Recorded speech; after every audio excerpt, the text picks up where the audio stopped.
Yo, what's up guys? Welcome to Anthony Trends kung saan usong usapan may saysay. Ako si Anthony at dito pag-uusapan natin ang mga trending na issue, real talk na kwentuhan at syempre, konting motivation para sa araw mo.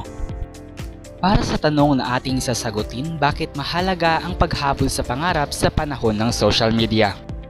Ngayong panahon ng social media, parang lahat ng tao may na-achieve na.